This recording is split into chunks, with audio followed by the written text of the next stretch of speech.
ইসলামের জ্ঞান আমাদের সমাজের মানুষের মধ্যে নেই বললেই চলে। এখনকার জেনারেশন মনে করে ইসলাম দুই ভাগে বিভক্ত হয়েছে। আসলে এক ভাগ দাড়ি টুপিওয়ালা মুন্সি মোল্লারা, তাদের এক ইসলাম, আর এক ইসলাম হচ্ছে হাফ প্যান্ট পরা ইয়াং জেনারেশন, আধুনিক। তারা তারা শুধু শুক্রবারে নামাজ পড়বো, তাও কেউ পড়ে কেউ পড়ে না। তারপর মাদকাসক্ত করব, ছেলে মেয়ে অবাধে মেলামেশা করব, স্বাধীনতা বলতে পোশাকের দিকে স্বাধীনতা দেখব। এরা এক দল। ইসলামের আলো সঠিকভাবে না পৌঁছানোর কারণেই এই বিভক্তিটা হচ্ছে। এই ব্যর্থতা আসলে সমাজের মাদ্রাসার স্টুডেন্ট, হুজুর, মৌলানা সাহেব, তারা যদি ইসলামের জ্ঞান যদি সবার মাঝে ছড়িয়ে না দেয়, তাহলে মানুষ শিখবে কই থেকে, শিখবে কিভাবে? মানুষ দিন দিন ইসলাম থেকে দূরেই সরে যাচ্ছে। এই ব্যর্থতা শুধু তাদের, তারা ইসলামের প্রতিনিধিত্ব করে। সমাজে এমন অবস্থা হয়েছে, কেউ নামাজ পড়ে না।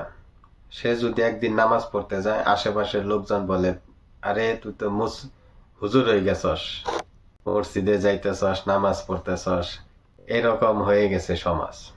তারপর অনেক মানুষ আছে শুধু ফেসবুকে পোস্ট করার জন্য, ইয়াং জেনারেশন ফেসবুকে পোস্ট করার জন্য, সেলফি উঠানোর জন্য একটু মসজিদে যায়, আল্লাহকে ভয় করে না।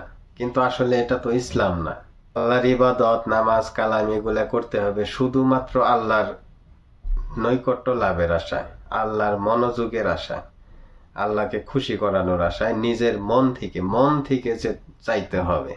মন থেকে না চাইলে ওই ইবাদত কোনো কাজে আসবো না। তো আসলে ইসলামের জ্ঞান সবার মাঝে ছড়িয়ে দেওয়া উচিত। যারা আমাদের ইসলামের প্রতিনিধিত্ব করে, যারা মসজিদের ইমাম সাহেব, মৌলানা সাহেব, তারপর ইসলামিক চিন্তাবিদেরা, মাদ্রাসার স্টুডেন্টরা, তাদের উচিত আসলে অন্যান্য সাধারণ মানুষের মাঝে ইসলামকে প্রচার করা, ইসলামের জ্ঞান ছড়িয়ে দেওয়া এবং তা সঠিকভাবে করা। আমরা যেভাবে দেখে আসতেছি, আমাদের দেশে সমাজে সভা সমাবেশ হয়, ইসলামিক গল্প, কিচ্ছা কাহিনী, কত কিছু হয়। এইগুলার দ্বারা আসলে ইসলাম শেখা হয় না। ইসলাম শিখতে গেলে কোরআন ট্রান্সলেশন করতে হবে, বাংলা তর্জমা করতে হবে, ব্যাখ্যা দিতে হবে, এক একটা আয়াতের ব্যাখ্যা করতে হবে।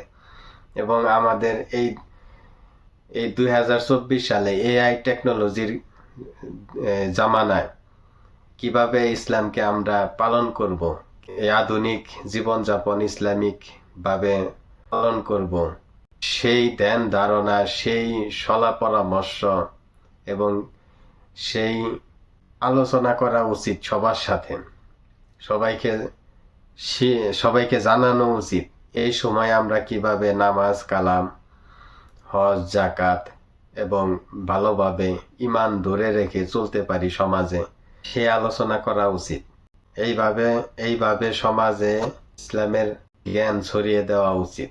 কিন্তু আমাদের ইসলামিক প্রতিনিধিরা কি করে?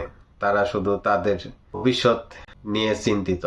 যদি সমাজের প্রত্যেকটা মানুষের মাঝে ইসলামের সঠিক জ্ঞান দেওয়া হয় এবং সমাজের প্রত্যেকটা মানুষ যদি ইমানদার হয়, তাহলে সমাজ পরিবর্তন হবে, দেশ পরিবর্তন হবে এবং যারা ইসলামিক প্রতিনিধিত্ব করেন তাদের জীবন মান এমনিতেই পরিবর্তন হবে, উন্নত হবে।